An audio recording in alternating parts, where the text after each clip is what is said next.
में नदी नालों और बांधों के बहाव क्षेत्र में हो रहे कथित अतिक्रमण सिर्फ सरकारी जमीन का सवाल नहीं बल्कि पर्यावरण और जल स्रोतों के भविष्य का मुद्दा है। मामला आमेर स्थित ब्यूना विस्टा रिजॉर्ट से जुड़ा है, जिसने नदी पेटे की सरकारी जमीन पर लंबे समय से कब्जा कर रखा है और मैरिज गार्डन व बैंक्वेट हॉल का संचालन किया जा रहा है।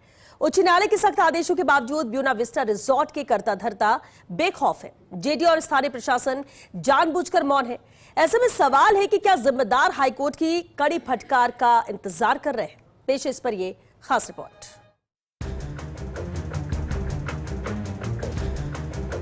जयपुर में नदी नालों और बांधों के बहाव क्षेत्र में कथित अतिक्रमण प्रशासन के लिए किसी चुनौती से कम नहीं है। ब्यूना विस्टा रिजॉर्ट से जुड़ा ऐसा ही मामला सामने आया है।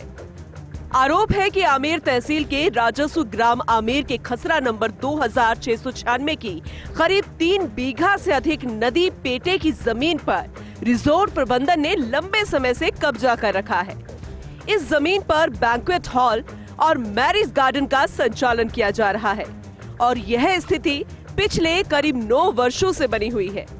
ऐसे में बड़ा सवाल है कि यदि जमीन वास्तव में नदी पेटे की है और वहां निर्माण अथवा व्यावसायिक गतिविधियां नियमों के विपरीत है, तो अब तक जिम्मेदार विभागों ने क्या कार्रवाई की है या फिर जानबूझकर जेडीए और स्थानीय प्रशासन ने मौन साध रखा है। हाई कोर्ट के आदेश पर एक्शन। हाई कोर्ट के सख्त आदेशों के बाद जेडीए का प्रवर्तन दस्ता फिर सक्रिय। बांध के पानी के बहाव में रोड़ा बन रहे अवैध निर्माणों और अतिक्रमणों पर कार्रवाई की तैयारी। लेकिन ब्यूना विस्टा पर नदी पेटे में किए गए कथित अतिक्रमण पर चुप्पी। क्या जिम्मेदार अधिकारी हाईकोर्ट की कड़ी फटकार का इंतजार कर रहे हैं? क्या है पूरा मामला? वर्ष 2013 में कंपनी की तत्कालीन निदेशक मालिका कपूर ने जेडीए के जोन 10 स्थित खसरा संख्या 235-26 ग्राम नारदपुरा तहसील जवारामगढ़ के 23,643 वर्ग मीटर जमीन पर रिजॉर्ट प्रयोजनार्थ भवन मानचित्र अनुमोदित करवाए गए थे। इसके बाद वर्ष 2017 में कंपनी के अधिकृत प्रतिनिधि सुरेंद्र सिंह तंवर ने रिजॉर्ट के संशोधित मानचित्र अनुमोदित करवाए।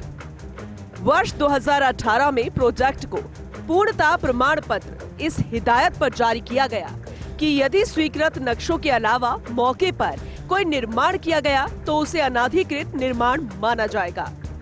लेकिन इस हिदायत के बावजूद एक बार फिर फ्रांस के औपनिवेशक राज के काले अतीत की याद दिलाते हुए रिजॉर्ट संचालकों ने आसपास की सरकारी जमीनों पर अतिक्रमण कर अपने रिजॉर्ट की सीमाओं का अवैध रूप से विस्तार कर लिया।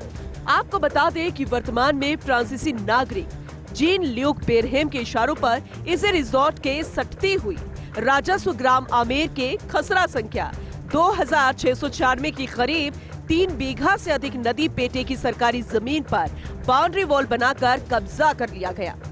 उक्त नदी पेटे की सरकारी जमीन पर रिजॉर्ट का मैरिज गार्डन और बैंक्वेट हॉल बना दिया गया।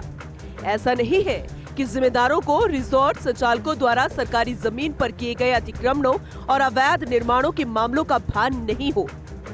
इस मामले में स्थानीय नागरिक अब तक कई बार शिकायतें दर्ज करवा चुके हैं, लेकिन जब भी यह मामला जिम्मेदारों के सामने आता है, जिम्मेदार फैमिली के साथ रिजॉर्ट की सुविधाओं को एंजॉय करने पहुंच जाते हैं और रिजॉर्ट की भगत और एक मोटा लिफाफा मिलने के बाद शिकायतों का पटाक्षेप कर दिया जाता है। ये अतिक्रमण सिर्फ सरकारी जमीन का सवाल नहीं, बल्कि पर्यावरण और जल स्रोतों के भविष्य से भी जुड़ा है। वर्तमान में रामगढ़ कैचमेंट एरिया में हो रहे अवैध निर्माण और अतिक्रमण के मामलों पर उच्च न्यायालय ने सख्त रवैया अपनाया है। इन अवैध निर्माणों और अतिक्रमण को चिन्हित कर हटाने के सख्त निर्देश जारी किए गए हैं। ऐसे में देखना यह है कि ये मामला सामने आने के बाद जिम्मेदार इन अवैध निर्माण और फ्रांसीसी नागरिक के अतिक्रमण पर क्या कार्रवाई करते हैं।